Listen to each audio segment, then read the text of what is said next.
Delivery.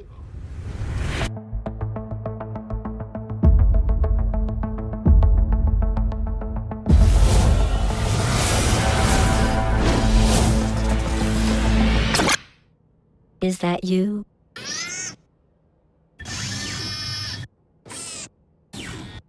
No, you're not her. You're just another unwelcome visitor.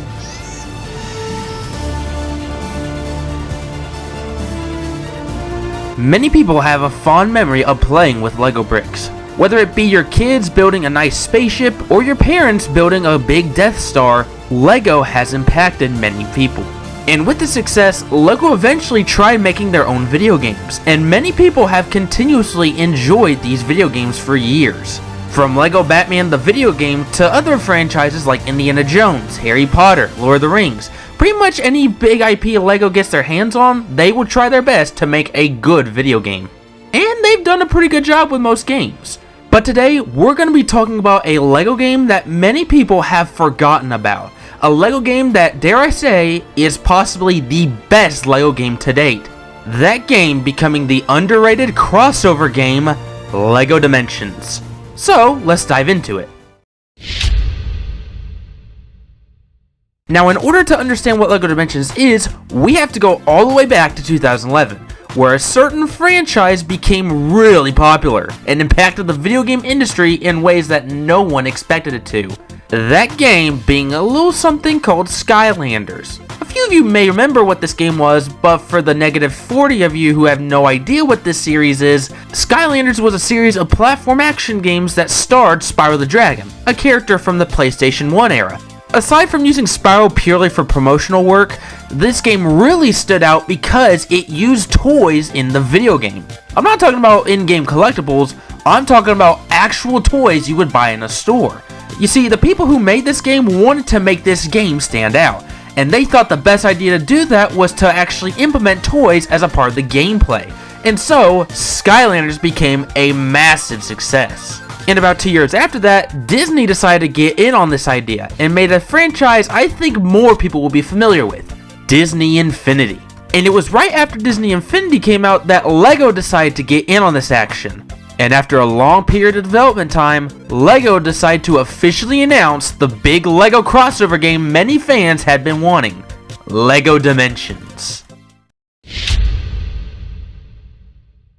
In the storyline of Lego Dimensions, an evil villain known as Lord Vortek has finally discovered the center of the Lego multiverse, called Foundation Prime. Lord Vortek here wants nothing more than to make a single dimension where he will rule over all. But in order to do that, he needs to go to Foundation Prime and open up a vault that holds the most powerful object in the entire Lego multiverse, the foundation of all dimensions. But in order to get this, he needs to have specific objects found in specific dimensions, simply called Foundation Elements. So in order for that to happen, he needs to recruit various bad guys from across different Lego dimensions so that he can rule over everything in existence.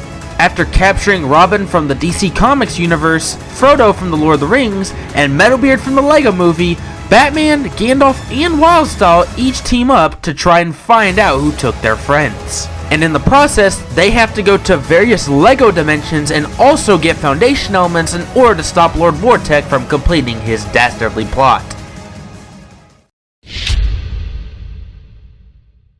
Aside from its really unique story, LEGO Dimensions really made people excited because of the various franchises on board.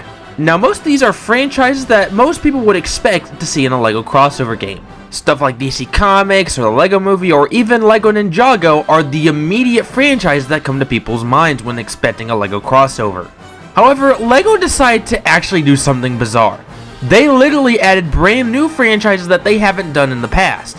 Stuff like The Simpsons, Doctor Who, Back to the Future, Ghostbusters, even Portal, hilariously enough. Some of these new franchises were requested beforehand to get actual LEGO sets. So this was LEGO's idea to sort of compromise. And on the bright side, since this was a Toys to Life game, you could actually get the real life LEGO characters not just in the game, but in real life.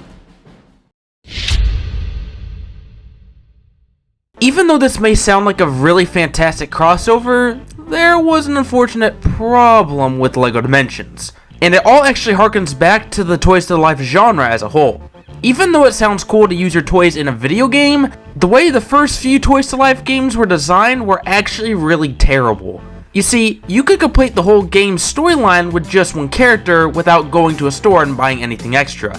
However, if you wanted to complete everything to 100%, you'd have to go to a store and actually buy the character requested. And back then, these things were not considered cheap. One character for a game like Skylanders or Disney Infinity would probably cost about $8 or $5, which may not seem like a lot nowadays, but back then that was pretty expensive. But in LEGO Dimensions' case, it was even more expensive compared to those. One character, which would come in a pack by the way, would cost a total of $12. On the bright side, you were getting actual LEGO bricks, not just something in a game. But even still, the bricks were actually very small. And to make matters worse, the quantity of bricks were actually very small. You'd only get about 60 pieces per pack. So really, it felt like you paid way too much for a tiny bag. Even though a single character was pretty expensive, it got even more expensive if you wanted to try to get everything the game had to offer. There were a total of 4 different types of packs. The first one was a fun pack, which would include one character, a vehicle, or a gadget to use in the game. Then you had a team pack, which would come with 2 characters, a vehicle, and a gadget to use in the game. Then you had a level pack, which would include one character, a vehicle, a gadget, and a brand new level to play. And the final one was the story pack, which include either 1 or 2 characters, a vehicle or a gadget, a brand new gateway to build, and 6 whole new levels to play. It may sound cool to collect these, but again, it got really expensive later on. There were a total of 75 characters to unlock in this game. So in total, you were spending about $700 just to get everything in the game, which just sounds way too much for a good game. Again, you could complete the whole game without even having to buy a single character, but if you are like me and you want to complete everything to 100%, then that's when you better be saving up your money. Since the packs were not selling as well as LEGO had hoped, they unfortunately had to make a sacrifice, and they eventually decided to cancel LEGO Dimensions only 2 years after its release. And immediately after that, they decided to release the next LEGO game, and in my opinion, that kind of just set the whole tone for how LEGO games have been since then. In my opinion, most of the modern LEGO games are not nearly as good as what came about a decade ago. Maybe that's because LEGO Dimensions set the bar too high, or maybe it's just because I'm getting older, but to me, something has changed that has made LEGO games not as enjoyable as before. Don't get me wrong, we've had some pretty good games that came out after LEGO Dimensions. LEGO DC Supervillains did have that unique system of having the main character be your own customizable character. And the LEGO Star Wars reboot, in my opinion, really made it seem like it was less of a LEGO game and more of a Star Wars game, which was a pretty cool idea.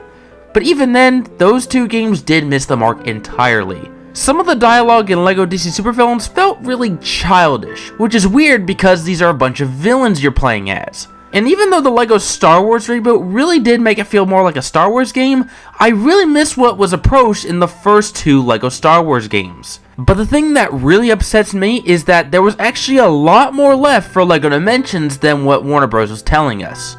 The ending of LEGO Dimensions made it seem like Lord Vortek wasn't truly defeated, and in-game files actually suggest that he was at one point going to be a playable character. You have no power here, Grandad Stormcrow, or whatever your name was. This unity of ours is only temporary, Ratman. Prepare to be knocked into another dimension. Aside from Lord Vortek, there was other plans for LEGO Dimensions. Some developers were wanting to make a sort of built-in camera for the toy pad that would allow players to actually customize their own vehicle. They were also allegedly going to be trying to negotiate some other iconic franchises to join the lineup, with the most notable ones being Looney Tunes and Minecraft. But alas, none of this would ever see the light of day since Warner Bros. Decided to cancel LEGO Dimensions. Now, despite all that sad stuff I was talking about, LEGO Dimensions truly is unlike any other LEGO game that came beforehand. Not just because it's a Toys to Life game, but it really emphasizes the fact that it's a LEGO crossover. The people who made this game really felt like they were fans of every franchise represented here, because every single franchise here was represented in the best way possible, and they also really did some crazy stuff with the story. For example, Lord Sauron from The Lord of the Rings combines his Dark Tower with LexCorp from DC Comics. The foundation element of the Portal universe was the iconic cake from the end of Portal 1, and Sonic's whole level really felt like the people who made it were die-hard Sonic fans, because it referenced all the major Sonic games in the best way possible. And even if LEGO Dimensions was not the best-selling LEGO game, you've still got to admit that the people who made it really cared about this project. They weren't lazy about this. They wanted to have all the major franchises represented in the best way possible. It really felt like a game for the fans, and that's why LEGO Dimensions deserves a second chance. LEGO has had this weird trend where they like to bring back the older LEGO games onto more modern hardware. For example, we now have LEGO City Undercover on all the most recent platforms instead of just on the Wii U like when it came out. It's actually a really smart idea that LEGO's doing this, so that way people who didn't get to play the game the first time can now play it on a more sturdier hardware. The same should be said about LEGO Dimensions.